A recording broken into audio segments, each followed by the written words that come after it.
Vote নিয়ে এখনো ষড়যন্ত্র চলছে, অভিযোগ বিএনপির।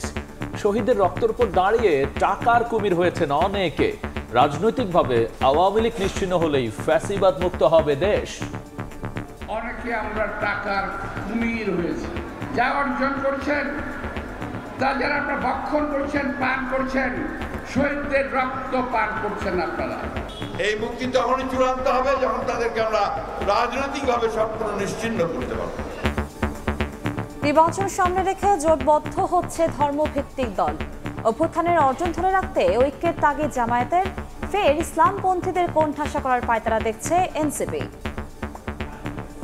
জুলাই গণ অভ্যুত্থানের অর্জনকে স্থায়ী, টেকসই এবং আরও সামনে এগিয়ে নিতে হলে প্রয়োজন দেশের রাজনৈতিক দলসমূহের বৃহত্তর ঐক্যমত। দক্ষিণ পন্থার যদি উদ্ভব হয়ে থাকে, বাংলাদেশের মানুষ যদি সিজদার মাধ্যমে খুনি ফেসিনাকে বিদায় করতে পারে, আপনাদের সমস্যা কোথায়? দেখছিলেন প্রধান শিরোনাম। রাতের সময় সঙ্গে আছি আমি গোলাম রাব্বি এবং আমি কনক আজাদ। এবার অন্যান্য শীর্ষ সংবাদ। শাহবাগে মোড় আটকে আন্দোলন নিয়ে জুলাই যোদ্ধাদের মধ্যে প্রশ্ন। দুই পক্ষের মধ্যে বাদানুবাদ থেকে হাতাহাতি, হঠাৎ পুলিশের লাঠিপেটা, ৩২ ঘন্টা পর স্বাভাবিক সড়ক। আওয়ামী লীগের গোপন বৈঠকে জড়িত থাকায় মেজরের বিরুদ্ধে তদন্ত আদালত গঠন। সত্যতা মেলায় নেওয়া হয়েছে সেনা হেফাজতে। রাজনৈতিক সংশ্লিষ্টতা পেলে ছাড় পাবেন না কোনো কর্মকর্তা। এবার ছাত্র সংসদের বহিষ্কৃত নেতা অপু গ্রেফতার, বাসা থেকে স্বর্ণালংকার ও নগদ অর্থ উদ্ধার। গুলশানের সাবেক এমপির বাসায় চাঁদাবাজির অভিযোগে পুলিশের জালে ৬ জনই। ডাকসু নির্বাচনে প্রার্থী নিয়ে আলোচনা, সব প্যানেলেই থাকছে গণ অভ্যুত্থানের পরিচিত মুখ। নারী ও সংখ্যালঘু প্রতিনিধি নিশ্চিতে জোর, ফ্যাক্টর হতে পারেন স্বতন্ত্ররাও। এবং মার্কিন শুল্ক হার আরো কমানোর চেষ্টা অব্যাহত রাখার পরামর্শ রাজনীতিকদের। বিদেশি ক্রয়াদেশ নেওয়ার সময় ব্যবসায়ীদের কৌশলী হওয়ার আহ্বান অর্থনীতিবিদদের।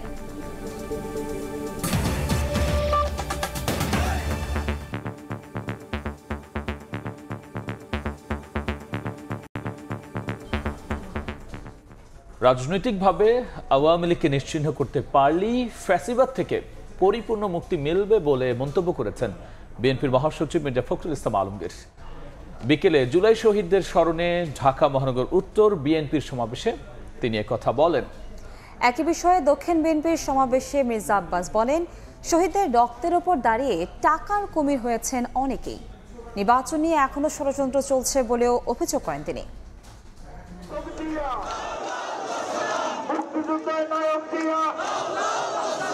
জুলাই গণঅভ্যুত্থানে ঢাকার যে কয়েকটি পয়েন্টে সবচেয়ে বেশি ছাত্র জনতা শহীদ হয়েছেন তার মধ্যে উত্তরা অন্যতম। তাই জুলাই শহীদদের স্মরণে উত্তরার আজমপুরে সমাবেশ ঢাকা মহানগর উত্তর বিএনপির। বিপুল সংখ্যক নেতাকর্মীর পাশাপাশি স্মরণ সমাবেশে অংশ নেন শহীদ পরিবারের সদস্যরা। ফ্যাসিবাদ বিরোধী কোনো দল যেন আওয়ামী লীগকে ছাড় না দেয় সে অনুরোধ জানান গণ অভ্যুত্থানে শহীদের স্বজনরা। আওয়ামী লীগের বিরুদ্ধে আপনারা শুধু বিএনপি নয়, এনটি যারা আওয়ামী লীগ আছে সবাই একটি প্রশ্নে আপনারা ঐক্যবদ্ধ থাকবেন। আমাদের শহীদ সন্তানরা এই দেশের গর্ব, এই দেশের সাহস, এই দেশের অহংকার। সেই অহংকারকে আপনারা কেউ দুমড়ে মুচড়ে ভেঙে ফেলবেন না। সমাবেশে প্রধান অতিথির বক্তব্যে বিএনপির মহাসচিব বলেন, শহীদদের আত্মত্যাগের বিনিময়ে পাওয়া নতুন বাংলাদেশে আওয়ামী লীগকে রাজনৈতিকভাবে নিশ্চিহ্ন করতে পারলেই সম্পূর্ণ ফ্যাসিবাদ মুক্ত হবে দেশ। এই দেশকে বদলাতে হবে। আমাদের যে সমস্ত শাসকেরা, আওয়ামী ফ্যাসিস্টেরা, হাসিনারা যা আমাদের দেশকে ধ্বংস করেছে তাদের প্রতি ঘৃণা তৈরি করে। তারা যেন কোনোদিন ফিরে আসতে না পারে, হাসিনা যেন ফিরে না আসে আর আমার ছেলেদেরকে হত্যা করতে না পারে, সেই ব্যবস্থা তৈরি করতে হবে। এদিন মাসব্যাপী কর্মসূচির অংশ হিসেবে জুলাই শহীদদের স্মরণে যাত্রাবাড়িতে সমাবেশ করে ঢাকা মহানগর দক্ষিণ বিএনপি। বিএনপির স্থায়ী কমিটির সদস্য মির্জা আব্বাস বলেন, শহীদদের আত্মত্যাগকে পুঁজি করে অনেকে নানা অপকর্মে লিপ্ত। নির্বাচন নিয়ে এখনো ষড়যন্ত্র চলছে বলেও অভিযোগ করেন তিনি। শহীদদের রক্তের বিনিময়ে আজকে কি পেরেছি আমরা? অনেকে আমরা টাকার কুমির হয়েছে। যাদের ঘরে একসময় খাওয়া ছিল না তারা কিছু খাওয়া পাচ্ছি, আপনারা মনে রাখবেন, এই অন্যায়ের বিনিময়ে যা অর্জন করছেন তা যারা আপনারা ভক্ষণ করছেন, পান করছেন, শহীদদের রক্ত পান করছেন আপনারা। বিএনপির উপর আস্থা রয়েছে দেশের মানুষের, তাই দলটিকে জড়িয়ে অপপ্রচার চালিয়ে মানুষকে ভুল বুঝিয়ে কোনো লাভ হবে না বলেও মনে করেন বিএনপি নেতারা। আফজাল হোসেন, সময় সংবাদ, ঢাকা। জুলাই সনদের ভিত্তিতে রাষ্ট্র গঠন প্রক্রিয়ায় একমত হবে রাজনৈতিক দলগুলো, এমন মন্তব্য করেছেন বিএনপির স্থায়ী কমিটির সদস্য সালাউদ্দিন আহমদ। সকালে চট্টগ্রামের হাটহাজারীতে দারুল উলুম মুমিনুল ইসলাম মাদ্রাসার সংশ্লিষ্টদের সঙ্গে সৌজন্য সাক্ষাৎ শেষে তিনি এই কথা বলেন। এসময় রাজনৈতিক ও সামাজিক বিষয় ছাড়াও নানা বিষয়ে আলোচনা করেন তারা। পরে গণমাধ্যমে দলটির স্থায়ী কমিটির আরেক সদস্য নজরুল ইসলাম খান বলেন, ফেব্রুয়ারিতে নির্বাচন হতে কোনো বাধা দেখছে না বিএনপি। এর আগে মাওলানা শাহ আহমদ শফির কবর জিয়ারত করেন বিএনপির নীতি নির্ধারণী ফোরামের এই দুই নেতা।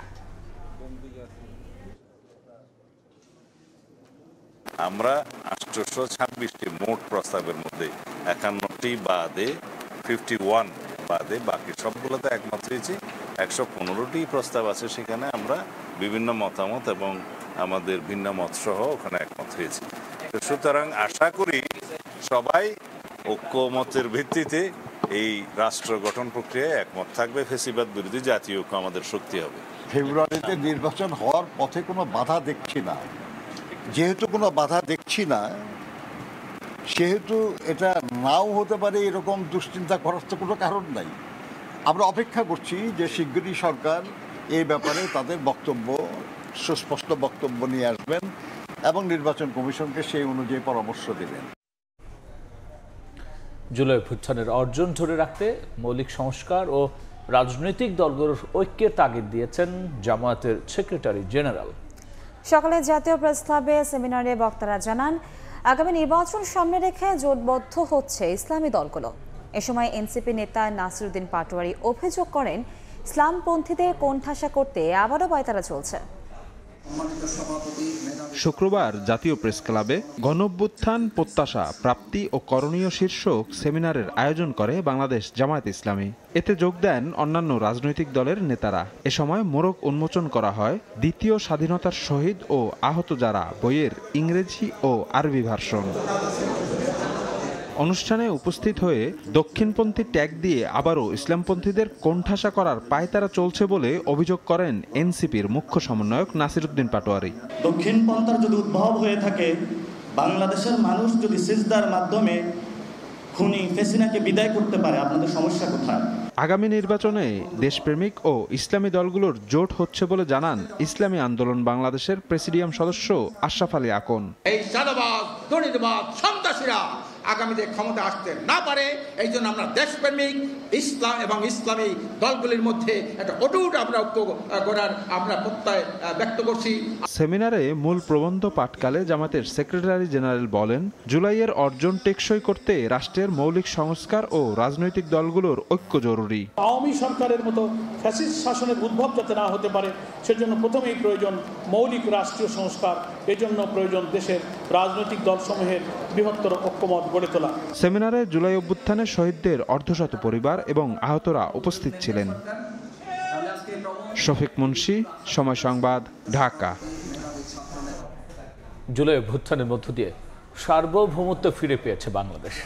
সোহরাওয়ার্দী উদ্যানে সাইমুম শিল্পী গোষ্ঠীর আয়োজনে 4 দিনব্যাপী জুলাই জাগরণ শীর্ষক কালচারাল ফেস্ট উদ্বোধন করে এই মন্তব্য করেছেন সংস্কৃতি বিষয়ক উপদেষ্টা। আর প্রধান উপদেষ্টা প্রেস সচিব বলেন, সাংস্কৃতিক লড়াইয়ে হেরে গেলে ফের মাথাচাড়া দেবে ফ্যাসিবাদ। পুলিশের এপিসি থেকে ফেলে দেওয়া হচ্ছে জুলাই অভ্যুত্থানের শহীদ ইয়ামিনের মরদেহ। সাভারে পুলিশের এমন নির্মমতার দৃশ্য দেখে আঁতকে উঠে দেশবাসী। বছর ঘুরে আবারও সেই দৃশ্য যেন জীবন্ত হয়ে ধরা দিয়েছে সোহরাওয়ার্দী উদ্যানে। সাইমুম শিল্পী গোষ্ঠীর আয়োজনে সাংস্কৃতিক উৎসব জুলাই জাগরণে ডিজিটাল প্রযুক্তির মাধ্যমে ফুটিয়ে তোলা হয় সেই দৃশ্য। বুকের মধ্যে একটু আটকে উঠলো মনে হলো ছবিগুলো দেখে। গণঅভ্যুত্থানে যেগুলো হয়েছিল, আমরা যেগুলো চোখে দেখেছি, সেগুলো সব এখানে তুলে ধরা হয়েছে। যাত্রাবাড়িতে ভ্যান ভর্তি লাশের স্তূপ আর ফার্মগেটে রিকশায় করে নিয়ে যাওয়া শহীদ নাফিসের ঝুলন্ত মরদেহের প্রতিকৃতিও স্থান করে নিয়েছে প্যাভিলিয়নে, যা দেখে এখনো গা কাটা দিচ্ছে দর্শনার্থীদের। এরপরে যারা না। প্রতীকী আয়নাঘরও স্থান পেয়েছে সাইমুমের সাংস্কৃতিক উৎসবে। গোপন বন্দিশালার নির্যাতনের বিভিন্ন আলামত ফুটিয়ে তোলা হয়েছে নিখুঁতভাবে। এখানে আসলে মানুষ বুঝতে পারবে আসলে তার মানে মানুষকে অত্যাচারের ধর্ম মানুষ কেমন ছিল।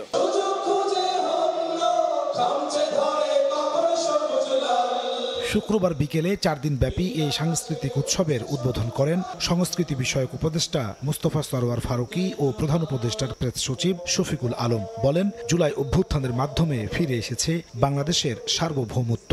সাংস্কৃতিক যুদ্ধে হেরে গেলে ফ্যাসিবাদ আবারও মাথা চাড়া দেবে বলে সতর্ক করেন তারা।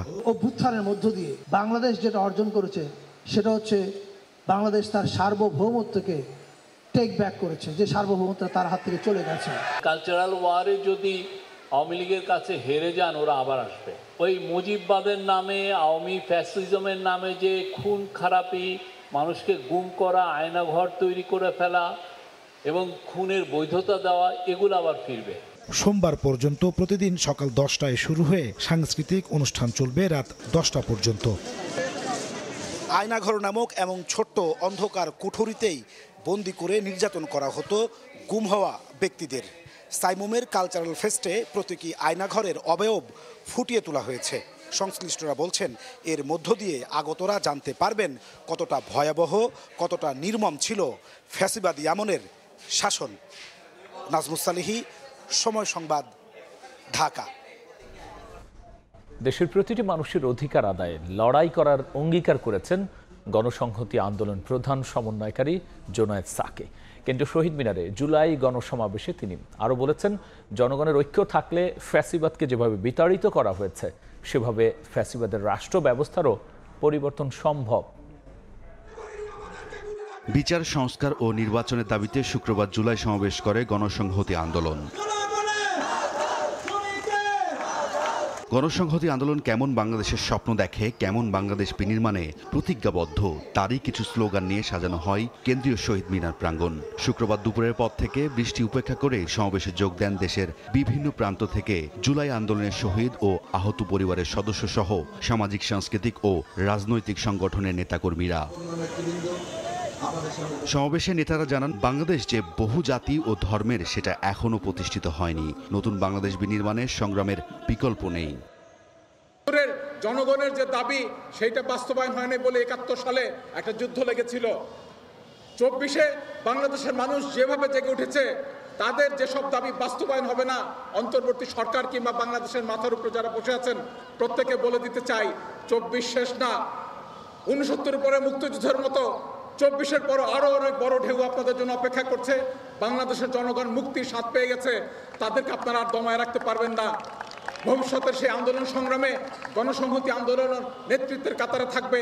কয়েকজনকে বিশেষভাবে স্মরণ করতে চাই। আজকে আমরা গণসংহতি আন্দোলনের পক্ষ থেকে প্রথম থেকে যে কথাটা বলেছি সেটা হচ্ছে যে জনগণের স্বার্থের বাইরে গণসংহতি আন্দোলনের আলাদা কোনো স্বার্থ নাই।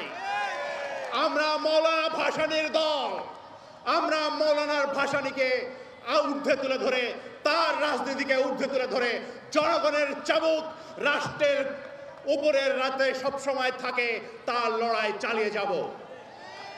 আমরা আমাদের নেতা সভাপতির বক্তব্যে গণসংহতি আন্দোলনের প্রধান সমন্বয়কারী জোনায়েদ সাকি বলেন, বিচার সংস্কার ও নির্বাচন একসঙ্গেই হতে হবে। জনগণের ঐক্য থাকলে রাষ্ট্র ব্যবস্থারও পরিবর্তন করা সম্ভব হবে। জনগণের ঐক্য ছিল বলে আমরা অত বড় জগদ্দল পাথর শেখ হাসিনা আজীবন বন্দোবস্ত করে ফেলেছিলেন। জনগণের ঐক্য হয়েছিল বলেই আমরা তাকে পরাজিত করতে পেরেছি, পালিয়ে যেতে বাধ্য করতে পেরেছি। যদি জনগণের ঐক্য থাকে তাহলে এই দেশে ফ্যাসিবাদ যেমন পালিয়েছে, ফ্যাসিবাদী ব্যবস্থাকে আমরা কবর দিতে পারবো। আর যে লুটপাটের রাজত্ব, দুর্নীতির রাজত্ব কায়েম হয়েছে, তাকেও আমরা কবর দিতে পারবো। অন্তর্বর্তীকালীন সরকারের সমালোচনা করে জোনায়েদ সাকি বলেন, 71 ও 24-এর শহীদদের ঋণ শোধ করতে প্রতিজ্ঞাবদ্ধ গণসংহতি আন্দোলন। সময় সংবাদ, ঢাকা। জুলাই যোদ্ধাদের দুপক্ষের হাতাহাতির পর লাঠি চার্জ করে শাহবাগ থেকে সবাইকে সরিয়ে দিয়েছে পুলিশ। এ সময় মূল সড়ক ছেড়ে দেয় আন্দোলনকারীরা, শুরু হয় যান চলাচল।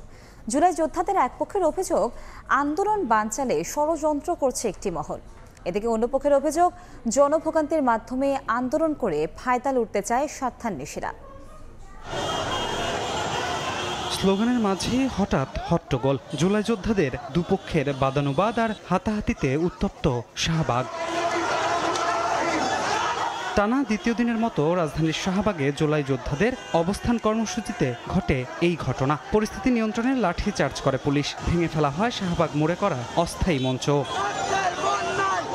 প্রায় ৩২ ঘন্টা অবস্থান কর্মসূচি করা আন্দোলনকারীরা দাবি করেন ষড়যন্ত্র করে তাদের উপর হামলা করা হয়েছে।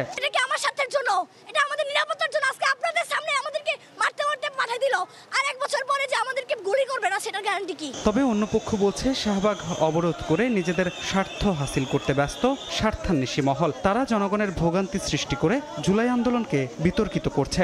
আহতরা সারা বাংলাদেশের মানুষের সম্মানজনক জায়গায় থাকবে, আমরা সেই সম্মানজনক জায়গাটা রক্ষা করতে চাই। এখানে 2-3 জনের কারণে আমরা আহতদের সম্মান নষ্ট করতে চাই না। আমাদের উপরে হামলা করা হয়েছে, আমরা শুধু বলছি ব্লকেটটা ছেড়ে দেওয়ার জন্য, ওরা ব্লকেট ছাড়বে না। ঠিক সময়ে লাঠিচার্জ করে আন্দোলনকারী দুপক্ষকে সরিয়ে না দিলে পরিস্থিতি ঘোলাটে হতো বলে জানায় পুলিশ। আমরা চাইছিলাম যে দুই পক্ষের মধ্যে যেন হতাহত না হয়, সংঘর্ষ না হয়। এর আগে সারাদিনই মঞ্চে দাঁড়িয়ে দাবি আদায়ে বিভিন্ন স্লোগান দেন জুলাই যোদ্ধা ও শহীদ পরিবারের সদস্যরা। আমরা কি চেয়েছি? আমরা কোনো শহীদ পরিবার এই রাষ্ট্র চেয়েছি না? কোনো শহীদ পরিবাররা সচিব হইব, মন্ত্রী হইব, তা তো চাই না। শহীদদের সম্মান একটা হচ্ছে জুলাই ঘোষণাপত্র, একটা জুলাই সনদ। শুক্রবার শাহবাগ মোড় অবরোধ করে রাখলেও খোলা রাখা হয়েছিল ইউটার্নগুলো। ফলে মোড়ের চারপাশে যান চলাচল ছিল স্বাভাবিক। ধ্রুব ব্যানার্জি, সময় সংবাদ, ঢাকা। কার্যক্রম নিষিদ্ধ আওয়ামী লীগের গোপন বৈঠকে জড়িত থাকার অভিযোগে এক মেজরের বিরুদ্ধে তদন্ত আদালত গঠন করেছে সেনাবাহিনী। আইএসপিআর থেকে পাঠানো বিজ্ঞপ্তিতে জানানো হয়, প্রাথমিক সত্যতা পেলে তাকে সেনা হেফাজতে নেওয়া হয়েছে। অভিযুক্ত কর্মকর্তার বিরুদ্ধে সেনাবাহিনীর প্রচলিত আইন আর বিধি অনুযায়ী শাস্তিমূলক ব্যবস্থা নেওয়া হবে বলেও জানিয়েছে আন্তঃবাহিনী জনসংযোগ পরিদফতর।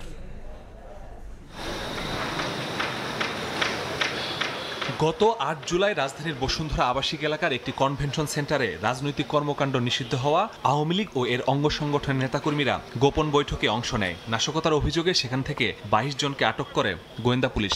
আটককৃতদের জিজ্ঞাসাবাদে জানা যায় সেই বৈঠকে নাশকতার প্রশিক্ষণ দিয়েছেন সেনাবাহিনীর একজন মেজর।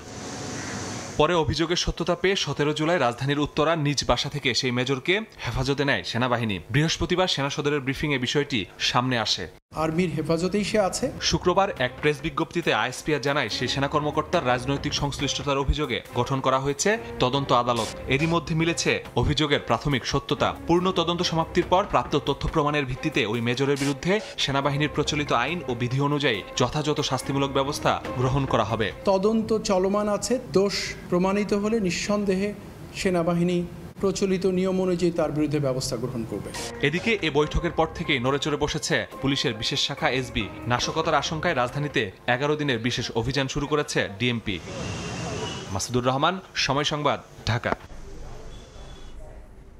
রাজধানীর গুলশানে সাবেক এমপি শাম্মী আহমেদের বাসায় চাঁদাবাজির মামলায় গণতান্ত্রিক ছাত্র সংসদের সাবেক যুগ্ম আহ্বায়ক জানে আলম অপুকে গ্রেফতার করেছে মহানগর গোয়েন্দা পুলিশ। সকালে বাড়ি থেকে তাকে গ্রেফতার করে ডিবি। তার বাসা থেকে স্বর্ণালংকার ও নগদ টাকা উদ্ধার করা হয়। অপুকে গ্রেফতারের মাধ্যমে চাঁদাবাজির মামলায় অভিযুক্ত ৬ জনই ধরা পড়েছে। সম্প্রতি রাজধানীর গুলশানের সাবেক এমপি শাম্মী আহমেদের বাসায় গিয়ে ৫০ লক্ষ টাকা চাঁদা দাবি করেন বৈষম্য বিরোধী ছাত্র আন্দোলন এবং বাংলাদেশ গণতান্ত্রিক ছাত্র সংসদের ৬ জন। ১০ লাখ টাকা নিয়ে চলে যান তারা। এর ৮ দিন পর ২৬ জুলাই আবারও শাম্মী আহমেদের বাসায় গিয়ে ৪০ লক্ষ টাকা চাঁদা নেওয়ার চেষ্টাকালে ৫ জনকে আটক করে পুলিশ। এর মধ্যে আব্দুর রাজ্জাক বিন সুলাইমান রিয়াদের বাসা থেকে নগদ টাকা এবং ব্যাংকের চেক পাওয়া যায়। সিসিটিভি ফুটেজে চাঁদা নিতে দেখা যায় পলাতক জানে আলম অপুকে। শুক্রবার তাকে গ্রেফতার করে ঢাকা মহানগর গোয়েন্দা পুলিশ। পুলিশ জানিয়েছে, গ্রেফতার ৬ জনের মধ্যে ৩ জনের বাসা থেকে চেক ও নগদ সহ প্রায় ২,৭৮ লক্ষ টাকা উদ্ধার করা হয়। রাজধানীর গোপীবাগ হতে জানে আলম ওরফে তপুকে গ্রেফতার করা হয়। গ্রেফতারকৃত রিয়াদের বাবুবাজার বাসা থেকে 2,25 লক্ষ টাকার 4টি চেক উদ্ধার করা হয় এবং গত পরশুদিন তার বাড্ডার আরেকটি বাসা থেকে নগদ 2,98,000 টাকা উদ্ধার করা হয়। এদিকে নাশকতার আশঙ্কায় চলা বিশেষ অভিযানে গত 24 ঘন্টায় কার্যক্রম নিষিদ্ধ আওয়ামী লীগ ও নিষিদ্ধ ঘোষিত ছাত্রলীগের 8 জন সহ 254 জনকে গ্রেফতার করেছে ডিএমপি। মুখপাত্রের দাবি, আগস্টে রাজধানীতে নিরাপত্তা নিয়ে কোনো শঙ্কা নেই। আগস্ট কেন্দ্রিক আমরা কোনো রকমের নিরাপত্তার সংখ্যা দেখছি না। যাদের বিরুদ্ধে সুনির্দিষ্ট অভিযোগ রয়েছে এই গোয়েন্দা তথ্যের ভিত্তিতে আমরা আটকগুলো করছি। আমরা কোনো গণগ্রেফতার বা হয়রানিমূলক কোনো গ্রেফতার করছি না। আওয়ামী লীগের গোপন বৈঠকে সেনা কর্মকর্তা সম্পৃক্ততার বিষয়েও কথা বলেন ডিএমপির মুখপাত্র। ক্যাবি কনভেনশন হলে বৈঠকটিয়ে আমাদের কাছে তথ্য ছিল, এখানে বিভিন্ন ষড়যন্ত্রমূলকভাবে তাদেরকে আনা হয়েছিল। ঘটনার সাথে জড়িত থাকার অপরাধে ইতিমধ্যে 22 জনকে গ্রেফতার করা হয়েছে। আমরা খুব গুরুত্ব দিয়ে তদন্ত করে দেখছি এই ঘটনার অন্য কোনো দিক আছে কিনা। নাশকতার চেষ্টা করলে কঠোরভাবে দমন করার হুঁশিয়ারি দেয় ডিএমপি। আমরা সবসময় সতর্ক রয়েছি। আল আমিন তুষার, সময়। Milestone school and college campus, মর্মান্তিক দুর্ঘটনার দুঃসহ স্মৃতি ভুলতে পারছে না শিক্ষার্থীরা। তাদের মানসিক স্বাস্থ্যের উন্নতির জন্য বিশেষ কাউন্সেলিং চালু করেছে ওই শিক্ষা প্রতিষ্ঠানটি। আছে বিমান বাহিনীর অস্থায়ী মেডিকেল ক্যাম্পও। কাউন্সেলিংয়ে ধীরে ধীরে মানসিক ধকল কাটিয়ে ওঠার কথা বলছে শিক্ষার্থীরা। আর অভিভাবকরা বলছেন, বাসায় অলস সময় কাটানোয় আরও বেশি বিষণ্ণতায় ভুগছে সন্তানরা।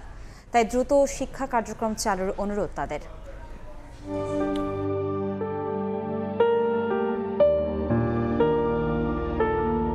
পেরিয়ে গেছে এক সপ্তাহেরও বেশি সময়, কিন্তু এক সময় শিশুদের কলকাকলিতে মুখরিত উত্তরার মাইলস্টোন ক্যাম্পাস যেন এখনো বিবর্ণ। নেই ঘণ্টার শব্দ, কচিকাচাদের হুড়োহুড়ি। স্বপ্নের ক্যাম্পাসে মর্মান্তিক যুদ্ধবিমান বিধ্বস্তের ঘটনায় সহপাঠী আর ছোট ভাই বোনদের হারিয়ে এখনও বিয়োগের সুর বাজছে। এরই মধ্যে নিয়মিত ক্লাস শুরুর কথা জানিয়েছে কর্তৃপক্ষ। এমন অবস্থায় শিক্ষার্থীদের মানসিক স্বাস্থ্যের উন্নতির জন্য স্কুলের পক্ষ থেকে চালু করা হয়েছে বিশেষ কাউন্সেলিং সেবা। সেই সঙ্গে আছে বিমান বাহিনীর অস্থায়ী মেডিকেল ক্যাম্পও। শিক্ষার্থী ও অভিভাবকরা প্রতিদিনই ক্যাম্পাসে আসছেন কাউন্সেলিংয়ের জন্য। শিক্ষার্থীরা বলছেন, দুঃসহ স্মৃতি ভুলতে না পারলেও তাদের এখন ফিরতে হবে ক্লাসে। আর কাউন্সেলিংয়ের পর অনেকের মানসিক অবস্থারও ধীরে ধীরে উন্নতি হয়েছে বলে জানায় তারা। মানসিকভাবে এখনো কষ্টে আছি, বাচ্চাদের কথা ভুলতে পারিনি। বিল্ডিংয়ের সামনে দিয়ে গেলে আমাদের সেই চিত্র মনে উঠছে যে কত মানুষ এখান থেকে আহত নিহত হয়েছে। এইচএসসি আছে পরের বছর, পড়ালেখা চালিয়ে যেতে হবে, সেকেন্ডারি উঠবো আমরা, এই জন্যই সবাই আসবে। ক্যাম্পাসে যে জিনিসগুলা দেখে আগে আমরা খুশি হইতাম, এখন সেগুলা পুরা। সান্ত্বনা দেওয়ার জন্য আসলে কাউন্সেলিংটা করেছে। আমাদের অনেক কিছু বলেছে, বুঝিয়েছে। ব্রিদিং এক্সারসাইজ, যাতে আমাদের মনটা একটু হালকা থাকে। যখন স্কুল খুলবে ইনশাআল্লাহ ক্লাস করব।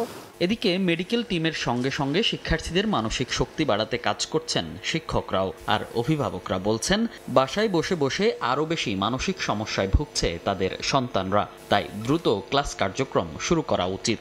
আমাদের এখানে কনসালটেশন ডাক্তার দেওয়া, সাইকিয়াট্রিস্ট দেওয়া, তারা কথা বলছে, ডাক্তার দেখাচ্ছে, আমাদের সাথে কথা বলছে। ওরা ইভেন শুধু আমাদের সাথে ওরা কথা বলার জন্য আসতেছে, আমরা ওদেরকে দেখতে যাচ্ছি, ওরাও আমাদেরকে দেখতে আসছে। আমাদের প্রতি তো ওদের একটা আলাদা টান আছে, আমাদেরও তো আছে। বসায়ও তো রাখা যাবে না, ওদের তো ফিউচারের ব্যাপার আছে, এর জন্য আস্তে আস্তে নিয়ে আসতেছি। বাসায় থাকাটাই ওদের জন্য এখন খারাপ হচ্ছে। ওরা যদি স্কুলে আসে, হয়তো 3-4 দিন বা এক সপ্তাহের ভেতরে ওরা ট্রমা থেকে বের হতে পারবে। প্রাণের শিক্ষা প্রতিষ্ঠানে আবারও ফিরুক দুরন্তপনা, হই হুল্লোড়, আর আকাশের তারা হয়ে ভালো থাকুক হারিয়ে যাওয়া মাইলস্টোনের ফুলেরা, এমন প্রার্থনাই সবার। মনির হোসাইন, সময় সংবাদ, ঢাকা। এদিকে মাইলস্টোন ট্র্যাজেডিতে নিহত 8ম শ্রেণীর ছাত্রী মাহিয়া সহ 2 জনের কবরে শ্রদ্ধা নিবেদন করলেন বিমান বাহিনীর সদস্যরা। পরিবারকে সমবেদনা জ্ঞাপন করে সব ধরনের সহায়তারও আশ্বাস দিয়েছেন তারা। মাইলস্টোনে বিমান দুর্ঘটনায় নিহত 13 বছরের মাহিয়া তাসনিম মায়াকে হারিয়ে দিশেহারা মা সহ স্বজনেরা অগ্নিদগ্ধ হয়ে হাসপাতালে চিকিৎসাধীন অবস্থায় গত 24 জুলাই মৃত্যু হয় 8ম শ্রেণীর ছাত্রী মায়ার। মেহেরপুরের মুজিবনগরের জয়পুর গ্রামের নানার বাড়ির গ্রামের কবরস্থানে দাফন করা হয় মায়াকে। শুক্রবার দুপুরে মায়ার সমাধিতে শ্রদ্ধা নিবেদন করতে সেখানে যান বিমান বাহিনীর সদস্যরা। এ সময় মায়ার নানার বাড়িতে শোকার্ত পরিবারের সদস্যদের প্রতি সমবেদনা জানান তারা। পরে বিমান বাহিনী প্রধানের প্রতিনিধি হিসেবে উইং কমান্ডার রেহানা ও স্কোয়াড্রন লিডার ইখতিয়ার হোসেন সহ অন্যান্য সদস্যরা ফুল দিয়ে শ্রদ্ধা জানিয়ে মাহিয়া তাসনিম মায়ার কবর জিয়ারত করেন। এ সময় মাহিয়ার পরিবারকে সহযোগিতার জন্য পাশে থাকার আশ্বাস দেয় স্থানীয় প্রশাসন। আপনাদের কাছে একটাই অনুরোধ, আমার মাহিয়ার জন্য দোয়া করেন, সে যেন বেহেশতবাসী হয়। ভবিষ্যতে তাদের যে কোনো প্রয়োজনে আমাদের উপজেলা প্রশাসন সকল ধরনের সহযোগিতা করার জন্য প্রস্তুত আছে। মাইলস্টোন ট্র্যাজেডিতে নিহত আরও একজন কুষ্টিয়ার দৌলতপুরের গৃহবধূ রজনী ইসলাম। 2 সন্তানকে স্কুল ছুটির পর আনতে গিয়ে নিজেই চিরতরে বিদায় নিয়েছেন পৃথিবী থেকে। রজনী ইসলামের কবরেও শ্রদ্ধা নিবেদন করতে তার গ্রামের বাড়ি যান বিমান বাহিনীর কর্মকর্তারা। তার কবরে ফাতেহা পাঠ এবং দোয়া করা হয়। এর আগে বিমান বাহিনীর কর্মকর্তারা নিহত রজনী ইসলামের পরিবারের সদস্যদের সঙ্গে কথা বলেন। চন্দ্র বিশ্বাস, ববি, সময় সংবাদ। গাজীপুরের কাপাসিয়ার পাঁচুয়ায় শাপলা বিলে নৌকাডুবিতে 2 জনের মৃত্যু হয়েছে। প্রত্যক্ষদর্শীরা জানান, ছুটির দিন হওয়ায় সকালে শ্রীপুর থেকে 4 বন্ধু মিলে ঘুরতে আসেন শাপলা বিলে। শাপলা সংগ্রহ করতে নৌকা নিয়ে বিলে নামেন তারা। হঠাৎ নৌকাটি ডুবে গেলে 2 জনের সাঁতরে তীরে আসলেও পানিতে তলিয়ে যায় বাইজিৎ ও মাহি। স্থানীয়রা বাইজিৎকে উদ্ধার করে হাসপাতালে নিলে চিকিৎসক মৃত ঘোষণা করেন। কিছুক্ষণ পরই উদ্ধার করা হয় মাহিমের মরদেহ।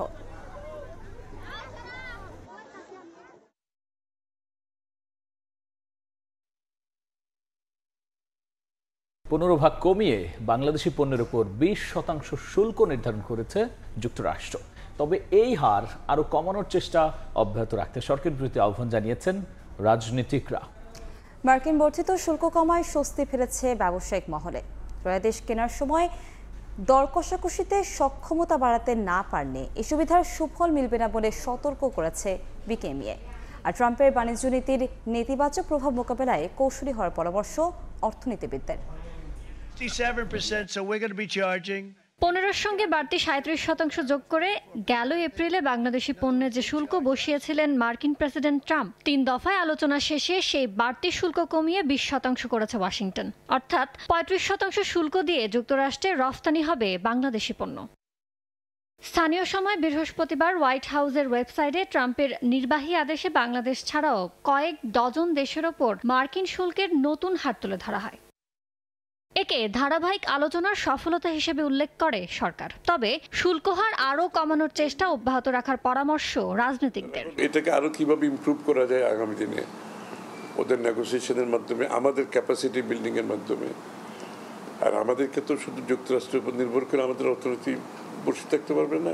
এদিকে বাংলাদেশের কূটনৈতিক তৎপরতাকে সফল হিসেবে দেখছেন রফতানিতে চাপে পড়া ব্যবসায়ীরা। সফল নেগোসিয়েশন হয়েছে বাংলাদেশের জন্য। আমাদের রপ্তানিকারকদেরকে খুব সতর্ক থাকতে হবে, এই বর্ধিত ট্যারিফটা কোনোভাবেই কোনো অংশ যেন বায়াররা, ক্রেতারা আমাদের উপর চাপাতে চেষ্টা না করে। অতিরিক্ত শুল্ক আরোপের যে একটা উদ্যোগ মার্কিন প্রশাসন থেকে, প্রেসিডেন্ট ট্রাম্প থেকে নেওয়া হয়েছে, এটার ফলে কিন্তু সামগ্রিকভাবে বিশ্ব যে বাণিজ্য ব্যবস্থা, এটার উপরে একটা প্রভাব পড়বে। অবশ্য বৈশ্বিক বাণিজ্যে এখনো একটি গুরুত্বপূর্ণ অনিশ্চয়তা রয়ে গেছে, কারণ চীনের ওপর পাল্টা শুল্কের হার চূড়ান্ত করেনি হোয়াইট হাউস। সুবিধাজনক চুক্তি করতে পারে ভারতও। ইয়ানুস শিফাত, সময় সংবাদ, ঢাকা। ডাকসু নির্বাচনের তফসিল ঘোষণার পর এবার প্রার্থী বাছাই নিয়ে চলছে আলোচনা। ফ্যাসিবাদ বিরোধী আন্দোলন থেকে জুলাই গণঅভ্যুত্থানে সামনের সারিতে ভূমিকা পালনকারী ও শিক্ষার্থীদের অধিকার নিয়ে সোচ্চার থাকা পরিচিত মুখকেই প্রার্থী করার কথা বলছে ছাত্র সংগঠনগুলো। নারী ও সংখ্যালঘু প্রতিনিধিত্ব নিশ্চিত করে প্যানেল সাজানোর পরিকল্পনা সব পক্ষের। বড় ফ্যাক্টর হতে পারেন স্বতন্ত্র প্রার্থীরাও। শাকির আহমেদের রিপোর্ট। প্রায় 6 বছর পর 9 সেপ্টেম্বর অনুষ্ঠিত হতে যাচ্ছে ডাকসু নির্বাচন। এবারের নির্বাচনে কারা প্রার্থী হচ্ছেন, তফসিল ঘোষণার পর থেকেই এমন প্রশ্ন শিক্ষার্থীদের মনে। আর প্যানেল গোছানোর পরিকল্পনায় ক্রিয়াশীল ছাত্র সংগঠনগুলো। দাবি পূরণ না হলেও তফসিলকে ইতিবাচক আখ্যা দিয়ে নির্বাচনে অংশ নেওয়ার কথা জানিয়েছে জাতীয়তাবাদী ছাত্রদল। ইতিমধ্যে স্বাগত জানিয়েছি এবং আমরা অংশগ্রহণ করার জন্য যে ধরনের প্রস্তুতি প্রয়োজন আমরা সেদিকে ধাবিত হয়েছি এবং আমাদের প্রস্তুতি আরও বেশ আগে থেকেই ছিল। প্রার্থী হিসাবে আলোচনায় আছেন ঢাকা বিশ্ববিদ্যালয় শাখা ছাত্রদলের সভাপতি ও সাধারণ সম্পাদক সহ বেশ কয়েকজন। ছাত্রদল বলছে আন্দোলন সংগ্রামে সক্রিয় ও শিক্ষার্থীদের নিয়ে প্যানেল দেবেন তারা। জুলাই আগস্ট গণ অভ্যুত্থানে বিরোচিত ভূমিকা পালন করেছে সাধারণ শিক্ষার্থীদের সাথে, সে ধরনের আমাদের নেতাকর্মী রয়েছে। সাধারণ শিক্ষার্থীরা ছাত্রদলের এ পর্যায়ে নেতাকর্মীদের এই ভূমিকাগুলো বিবেচনায় নিয়ে অবশ্যই তাদের পক্ষে অবস্থান নেবে। ছাত্র শিবির প্যানেল থেকে প্রার্থী হতে পারেন ঢাকা বিশ্ববিদ্যালয় শাখার সাবেক ও বর্তমান সভাপতি, সেক্রেটারি সহ অনেকেই। গণ অভ্যুত্থানে সামনে থাকা পরিচিত মুখ, নারী ও সংখ্যালঘু সহ সব ধরনের শিক্ষার্থীর প্রতিনিধিত্ব থাকবে এই প্যানেলে। তারাই থাকবে যারা ক্যাম্পাসে অলরেডি পরিচিত, অলরেডি অ্যাক্টিভিজম করছে, অলরেডি সোশ্যাল স্টুডেন্ট ওয়েলফেয়ারমূলক প্রোগ্রামগুলো করছে বা সাংগঠনিকভাবে অ্যাক্টিভ আছে, এখান থেকেই আসবে। জুলাই গণ অভ্যুত্থানের নেতৃত্বে থাকা বেশ কয়েকজন সমন্বয়ক সহ বাংলাদেশ গণতান্ত্রিক ছাত্র সংসদের আহ্বায়ক ও সদস্য সচিব সহ অনেকেই প্রার্থী হিসেবে আলোচনায় আছেন। আর আলাদা প্যানেল দেওয়ার কথা জানিয়েছে ছাত্র অধিকার পরিষদও। মাইনরিটি বা আরও যারা বিভিন্ন ডাইভার্সিফাইড ব্যাকগ্রাউন্ডের আছে তাদেরও প্রতিনিধিত্ব এখানে থাকবে। জুলাই গণঅভ্যুত্থানে নেতৃত্বদানকারী সবচেয়ে বড় অংশটি আমাদের প্যানেলে থাকবে। সেই ক্ষেত্রে আমরা নারীদের ভোটের ক্ষেত্রে একটা ইতিবাচক সাড়া পাবো এবং আমাদের প্যানেল এখানে ভালো ভোট পাবে বলে আমরা আশা করি। এছাড়া বৈষম্য বিরোধী ছাত্র আন্দোলনের সাবেক মুখপাত্র ওমামা ফাতেমা ডাকসু নির্বাচনে প্রতিদ্বন্দ্বিতার ঘোষণা দিয়েছেন। প্রার্থী হতে পারেন ছাত্র ইউনিয়নের ঢাকা বিশ্ববিদ্যালয় শাখার সভাপতি মেঘ মোল্লার বসু। শাকির আহমেদ, সময় সংবাদ, ঢাকা।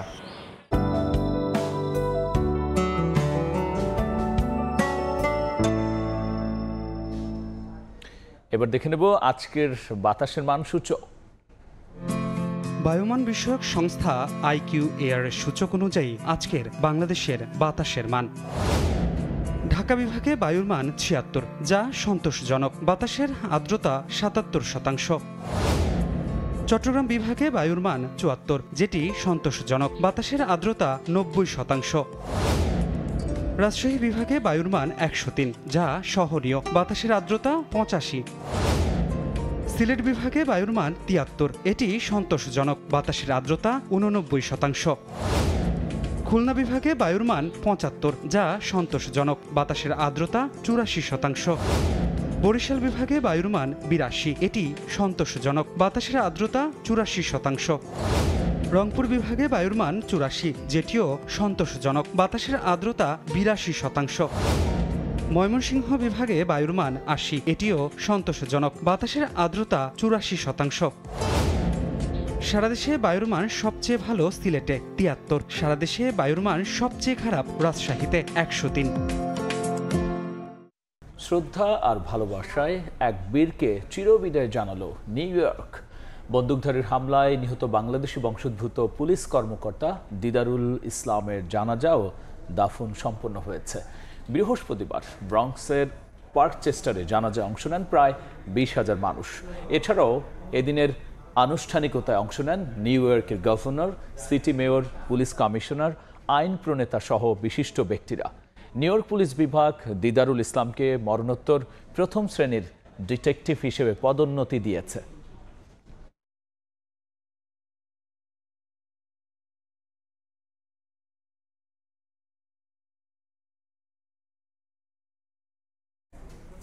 পাকিস্তানের পাঞ্জাবে চেকপোস্টে ডাকাতদের হামলায় ৫ পুলিশ সদস্য নিহত হয়েছেন, আহত হয়েছেন আরও ২ জন। শুক্রবার বিষয়টি নিশ্চিত করে আইন শৃঙ্খলা বাহিনী। পুলিশ জানায় প্রায় ৪০ জন ডাকাত রকেট লঞ্চার ও গ্রেনেড দিয়ে হামলা চালায়। নিহতদের মধ্যে এলিট ফোর্সের সদস্যরা রয়েছেন। পরে নিরাপত্তা বাহিনীর পাল্টা গুলিতে এক ডাকাতও নিহত হয়। ঘটনার পরপরই গোটা এলাকায় চিরুনি অভিযান শুরু করে পুলিশ।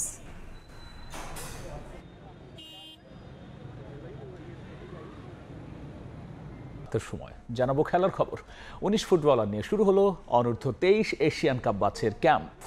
একমাত্র প্রবাসী হিসেবে এই ক্যাম্পে যোগ দিয়েছেন ডিফেন্ডার জয়ান আহমেদ। এফসি চ্যালেঞ্জ লিগের খেলা থাকায় ধাপে ধাপে যোগ দেবেন বসুন্ধরা কিংস ও ঢাকা আবাহনীতে খেলা বাকি ফুটবলাররা। জাতীয় দলের বেশ কয়েকজন সদস্য থাকায় দল নিয়ে আশাবাদী বাফুফে। অনূর্ধ্ব-23 এশিয়ান কাপ বাছাইয়ের জন্য ডাক পেয়েছেন 4 প্রবাসী ফুটবলার। তাদের মধ্যে ক্যাম্পে সবার আগে হাজির যুক্তরাষ্ট্র প্রবাসী জায়ান আহমেদ। অবশ্য জায়ান আলোচনায় ছিলেন ভিন্ন কারণে। কিছুদিন আগে প্রবাসীদের নিয়ে বাফুফের আয়োজিত ট্রায়ালে ডাক পাওয়া একমাত্র ফুটবলার তিনি। টিম হোটেলে এসে সতীর্থদের সঙ্গে কুশল বিনিময় করেন জায়ান, যেখানে আগে থেকেই ছিলেন পিয়াস নোভা, আসিফ, রাহুল, মোর্শেদরা। প্রাথমিক স্কোয়াডে 29 সদস্যের ক্যাম্পের প্রথম দিন যোগ দিয়েছেন 19 ফুটবলার। আবাহনী ও বসুন্ধরা কিংস এএফসি চ্যালেঞ্জ লিগের খেলা শেষে ধাপে ধাপে যোগ দেবেন বাকি ফুটবলাররা। অন্য প্রবাসী ফুটবলাররাও যোগ দিবেন শিগগিরই। সেপ্টেম্বরে একই সময়ে জাতীয় দলের খেলা থাকলেও শাকিল, আহাদ, তপু ও নোভারা থাকবেন অনূর্ধ্ব-23 মিশনেই। বাকি আরও 3 জন প্রবাসী করবেন, ওরা ধাপে ধাপে করবে, ঠিক আছে। আর আমাদের টোটাল স্কোয়াড আপনারা জানেন হয়তো 29 জনের, যেহেতু বসুন্ধরা এবং আবাহনীর এফসি কাপ আছে, ওরা ধাপে ধাপে জয়েন করবে। বসুন্ধরা প্লেয়াররা সম্ভবত বাহরাইনেই জয়েন করবে, আমি যে 2টা প্রস্তুতি বেশ খেলতে যাচ্ছি, আর বাকি প্লেয়াররা জয়েন করবে। ক্যাম্পের মাঝেই 2টি প্রীতি ম্যাচ খেলবে লাল সবুজ। 14 আগস্ট বাহরাইন যাবে দল, ফিরবে 26 আগস্ট। শুধু ঢাকার ক্যাম্পের জন্য দলের সঙ্গে থাকবেন মোর্শেদ আলী ও মিঠু চৌধুরী, যদিও মূল দলে জায়গা হবে না তাদের। এই দলের দিকে বিশেষ নজর দিচ্ছে বাফুফে। শক্তিশালী দল নিয়ে ভালো কিছুর প্রত্যাশা ফুটবলারদের। মেন্টালিটি আমরা প্রথম দিন থেকে আমরা স্ট্রং, কারণ এই ক্যাম্পে এবার অনেক ভালো ভালো প্লেয়ার আসতেছে, তো অবশ্যই এই টিমটাকে নিয়ে একটা ভালো একটা রেজাল্ট আশা করা যায়। সাইফুল বারী টিটু ও হাসান আল মামুনের অধীনে চলবে দীর্ঘমেয়াদী ক্যাম্প। 3 থেকে 9 সেপ্টেম্বর অনুষ্ঠিত হবে অনূর্ধ্ব-23 এশিয়ান কাপের বাছাই, যেখানে বাংলাদেশের প্রতিপক্ষ সিঙ্গাপুর, ইয়েমেন ও স্বাগতিক ভিয়েতনাম। ফাহিম ইসলাম, সময় সংবাদ, ঢাকা। এ দলের একাধিক ক্রিকেটার থাকতে পারেন আসন্ন এশিয়া কাপের মূল স্কোয়াডে। জাতীয় দলের সিনিয়রদের জায়গায় এ দলের ক্রিকেটারদের ভবিষ্যৎ দেখছেন BCB cricket operations chairman Nazmul Abedin Fahim. এখানে এশিয়া কাপে খেলতে পারে এমন খেলোয়াড় আছে, নেই যে তা নয়। যদি সুযোগ পায় সেটা সিলেক্টরদের উপর ডিপেন্ড করবে। আমরা সামনের বিপিএলে কথা বলি, এখানে যে সময় লাগবে ওগুলি ঠিকঠাক করতে বা ওগুলি আমরা কতদিনে করতে পারবো, আমার মনে হয় না যে একেবারে অচিরে সেটা সম্ভব হবে। সামনে হয়তো কিছু পরিবর্তন আসবে এইসব জায়গাতেও, তো এবং তার মধ্যে দিয়ে আমরা হয়তো একটু বেটার উইকেট দেখতে পাবো মিরপুরে। সিলেক্টর বলতে পারবে, এখনও যেহেতু ফাইনাল টিম অ্যানাউন্স করা হয়নি, হয়তো সে কারণেও এখানে আছে। তো ফাইনাল টিমটা যখন অ্যানাউন্স করা হবে তখনই হয়তো আমরা বলতে পারবো সে যাচ্ছে কি যাচ্ছে না।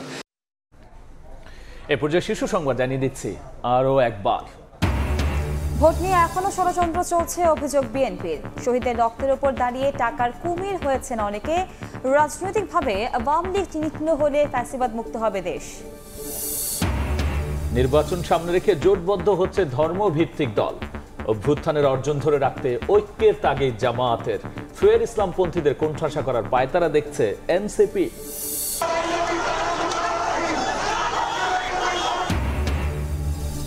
শাহবাগে মোড় আটকে আন্দোলন নিয়ে জুলাই যোদ্ধাদের মধ্যে প্রশ্ন। দুই পক্ষের মধ্যে বাদানুবাদ থেকে হাতাহাতি, হঠাৎ পুলিশের লাঠিপেটা। 32 ঘন্টা পর স্বাভাবিক সড়ক। এই ছিল রাতের সময়। সঙ্গে থাকুন সময়।